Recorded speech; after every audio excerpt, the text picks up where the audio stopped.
to get him home instead of a bag, but he's a ripper. He's an absolute ripper. He's given some of these a little bit of a hard time, but they're sorting themselves out. He's been in a week now, and that's one of my tanks. That's my Frank. Some of them are colouring up really nice too. This is a 6-foot aquarium. Oop, I startled him. Sorry, Frank. Sorry, me old boy. Up he goes. Yeah, so that's me tank. That's my other tank. That's a community, more of a community. It's got plants in it, needs a bit of a clean. You can see it's got those little neons and silver sharks. The old angels. This bloke, he keeps headbutting the bloody side of the tank and gets himself a bit excited. That's a silver dollar. That's my 2 tanks, but actually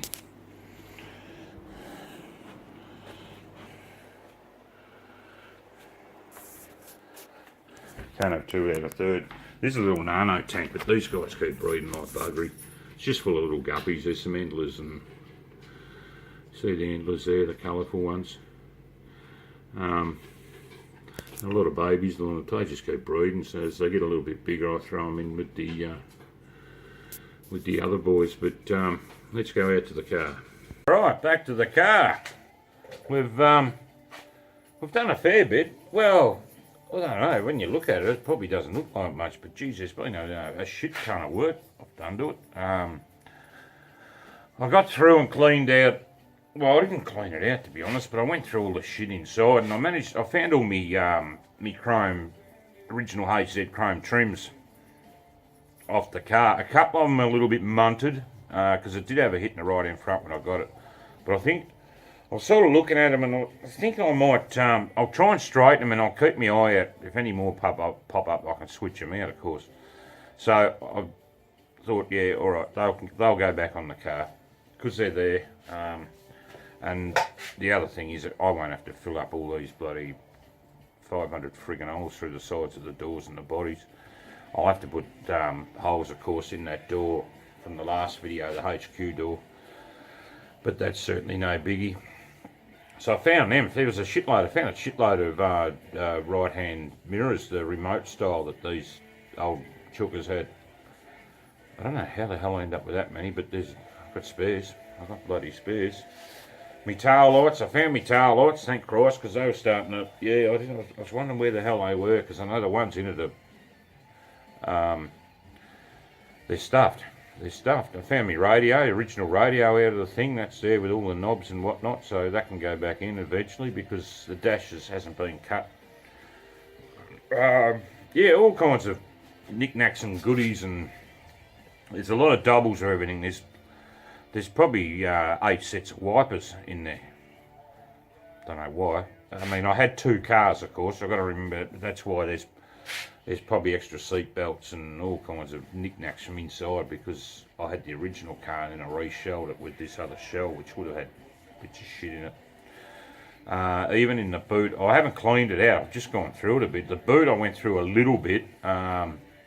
There's wishbones and all kinds of suspension shit in the front of that, in the back of it, sorry, in the boot. I'll have to pull it all out and just see what they're like bush-wise, because what I can do, if they're the right wishbones for the car, I can get the new bushes, take them into work, press them in with the press at work, and come back here and fit them all up, just like a changeover thing. I have heard that the HZs or any of the Holdens with what they call the radial tune suspension do run a different wishbone than the non, so I'll have to make sure that the wishbones that I use are the right ones for the car. This thing apparently was radial tune suspension. So that's something. Apparently they have a slightly different shape or something at the bottom. I've never looked into that side of thing. A wishbone's a wishbone. So that's, yes, we've done all right. We've found some stuff. I had all my GDS gauges that I had. There was a set of, not a set, there was a HZ Speedo and a HZ 4 gauge, quad gauge. They're right above my shoulder in that cupboard, right there. You just see the front of one of the gauges. And of course they're not going back in, so I thought, oh, bugger it, I'll sell them.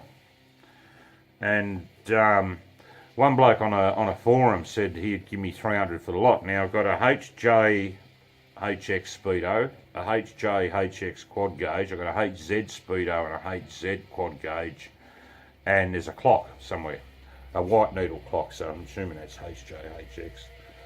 He said give me 300 for the lot, and I sort of thought no, and I had a look on eBay and they're stupid prices. So I put them all on and started them at a cheaper price than these other people were starting them.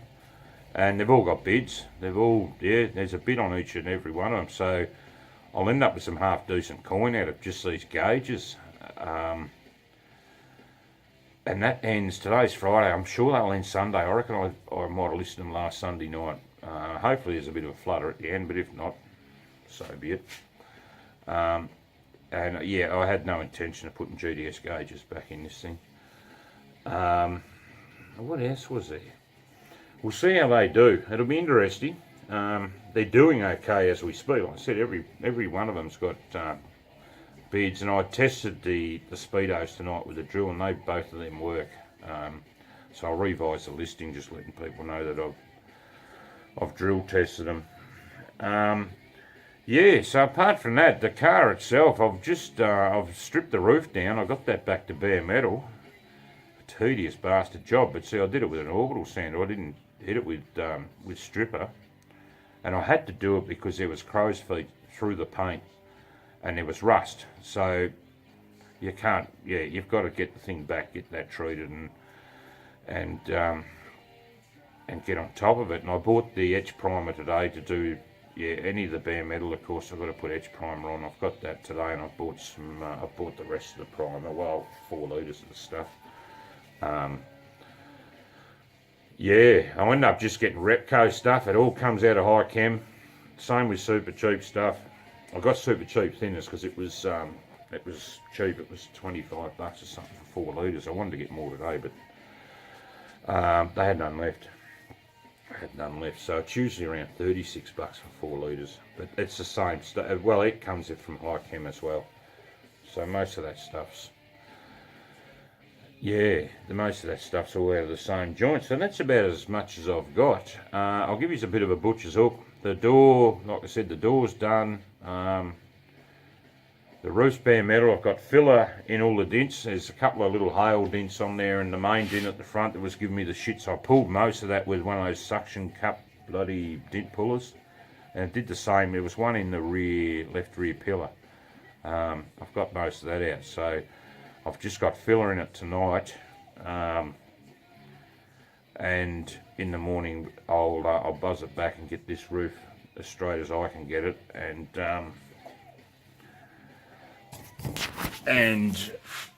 yeah, then we'll get some colouring and start on the back. Changed, but looking at the car, when we know we got the front of it done. Actually, here's the door.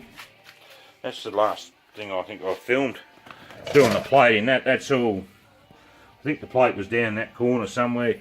I've still got to obviously take these and do the top of the door, take them out, and then of course I'll have to put the holes in for those. That's the all the strips for the side of the car laying there in a pile of bloody. And there's some of my mirrors there. It's all kinds of goodies in there. There's my clocks that are for sale. Like I say, that's a HZ yellow needle. There's a HJ one at the back there, and another set of HJ gauges in the back. So they're as good as, well, they are sold. Just depends how much. That's some of the shit that come out of the inside. There's my old radio. You can see there's, I think one of them's, here's the radiator overflow. There's a couple of washer bottles. There's all kinds of shit that I pulled out of it, and it's still full of shit. There's the lid. As you can see, yeah, I pulled that dent. That was the one I did the other day.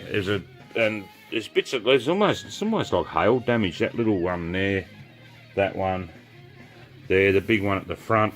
We'll finish that up tomorrow. the rear quarter, there was a big dent there, which the suction cup pulled that pretty much all the way out, to be honest. So we'll get this roof. I desperately want to get this roof sorted tomorrow morning, and get it coated. Like I said, because you leave them bare, they rust up as quick as bloody. Look at them. Then we'll attack this quarter, get that done.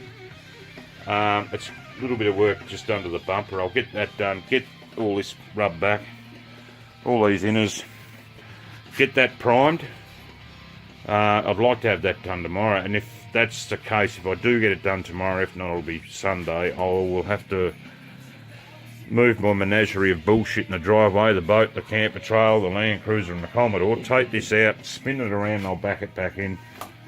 And that way I can I can park it, because I'm struggling for room, I can push the car up against that wall and give me plenty of room to do that driver's side. And if I back it in, I can do a bit to the beaver panel and do the boot and that while it's in backwards. But yeah, so that's the bit I had to replace. It burnt, this vent here.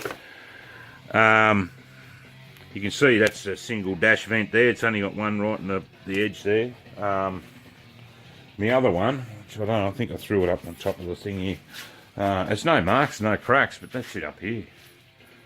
So I was tickled about that, I can tell you that right now. So that's about where we're at. I'll check back in tomorrow when we're either prior or after I get some of me get some ink over the top of that and get that metal covered up. Yeah, it'll be here's me etchy. It's only got a litre of that because, like I say, I'm only using that to cover the bare stuff, and then this shit will go on last. And yeah, when you look at this stuff, it just you look down there, if this thing will focus, there we go. The bottom line there is telling you that it's High-Chem Paint Technologies, manufactured for reptiles, or Repco. Same with the primer. And then if you look at the, this is their super cheap premium acrylic thinners. Yeah, third line down, manufactured and packaged for High-Chem Technologies for SGS, which I think is a super cheap group, maybe. And like I said, that was this week. I might even pop back in tomorrow or Sunday and just see if they got any more on the shelf. I don't think they will, because they didn't this afternoon. At $24, it's usually $10 more than that just for gum wash or yeah, multi-purpose. So I should have bought two at the time, but I didn't. And I'm still waiting. The problem is too, I'm still waiting on my gun. So for the primers, I'm going to use this cheap shit thing here, probably for the etch. And then I've got the old, this old school bad boy. They're new. They're just not very. They'll do the job. There's the air gauge on the back. So yeah, like I say, we'll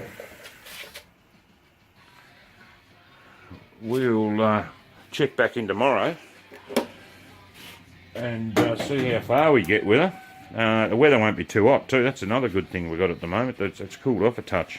I think it'll heat up again next week. I think the weekend's pretty good. So we'll check back in tomorrow and see where we're at.